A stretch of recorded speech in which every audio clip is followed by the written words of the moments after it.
Although stereotypes linger, a trip to the oral and maxillofacial surgery office is no longer the stressful and painful experience older adults remember. Today's modern oral and maxillofacial surgeons provide patients with a very comfortable surgical environment and appropriate anesthetics to ease their discomfort and anxiety. Most oral and maxillofacial surgery takes place in the OMS office, utilizing minimal sedation, moderate sedation, deep IV sedation, or general anesthesia.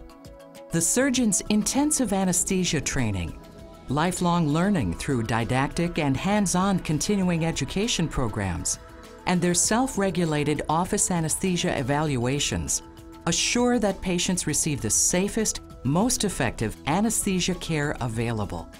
Anesthesia was essential for the development of oral and maxillofacial surgery. If you think about it, dental extraction is by far the commonest surgical procedure carried out in the world, and probably in every individual country in the world. And to do it in a civilized manner requires anesthesia of some kind. Before we had anesthetics, surgery, first of all, it wasn't performed very often, and when it was kind of barbaric. Many of the early pioneers in our specialty were in fact pioneers in anesthesia in general, because in a way anesthesia developed by way of dentistry. In the 1840s, dentists Horace Wells and William T.G. Morton discovered the anesthetic effects of nitrous oxide and ether. The early pioneers in the specialty of oral and maxillofacial surgery were essentially looking for techniques that could be office-based. So people like Adrian Hubble, Harold Crowe were specifically looking for these outpatient techniques in the 1930s, 1940s, 1950s, and they were instrumental in developing those techniques and making them safe and reliable techniques, and they have certainly been adopted by some of the other medical and dental specialties. Today, the administration of anesthesia is an integral component of the training every oral and maxillofacial surgery resident receives. The oral and maxillofacial surgeon is unique among non-anesthesiology practitioners throughout the healthcare setting, in that the oral and maxillofacial surgeon trains side by side with anesthesiologists, physician anesthesiologists, and under their direction. Oral and maxillofacial surgeons are trained so they have the ability to maintain patient safety. The training of the oral and maxillofacial surgery resident in anesthesiology includes both clinical and didactic exposure. In the classroom setting, residents are taught the basic principles of anesthesiology, as well as the pre-anesthetic assessment of these patients and management of complications. Clinically, residents are exposed to a wide variety of outpatient clinical experiences, both in the adult and pediatric patient. We continue with didactic sessions that include classroom setting, ACLS recertification, SIM-MAN, emergency scenarios. So our training is not just on a clinical basis with a one-on-one patient interaction. It continues outside the clinic as well. The oral and maxillofacial surgery training program provides education and training in anesthesiology beyond what is typically required in the office setting. This allows the surgeon to be prepared for any situation which they may encounter.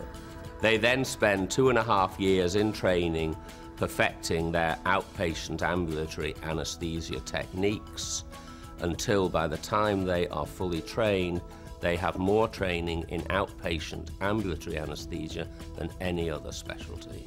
The administration of anesthesia is an essential skill that oral and maxillofacial surgeons continue to perfect through a lifetime of continuing education, or CE. Oral and maxillofacial surgeons use a variety of anesthetic agents to ensure the comfort and safety of their surgical patients. The oral and maxillofacial surgery team consists of the surgeon, along with the dental anesthesia assistant and the surgical assistant. The oral and maxillofacial surgeon is ultimately responsible for all aspects of the surgical and anesthesia delivery. We help the doctor in administering the anesthesia. We monitor the patient before, during, and after the surgical procedure. We do go through training as a team, and Amos has provided some wonderful resources for the dental anesthesia assistant. I enjoy all aspects of oral and maxillofacial surgery, but I enjoy the intensive care that has to be given to a patient who's undergoing office anesthesia. I had an excellent experience with the anesthesia. The team made me feel very comfortable. I had never undergone anesthesia before, but at the same time, they were very informative as to all the steps that I was going through. They made me feel very comfortable. It was essentially a painless procedure. After they had gotten me ready to go, I went to sleep, and next thing I knew, I woke up and the procedure was over. The ASA and AOMS have a good working relationship in terms of preparation and patient safety. One of these areas is the Office Anesthesia Evaluation Manual. Those are parameters of care that the AOMS use for patient safety. ASA has reviewed all of these and have found these to be at the highest levels of patient safety.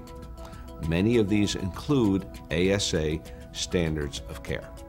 I think the office anesthesia evaluation is very beneficial. I view the inspection as a blueprint.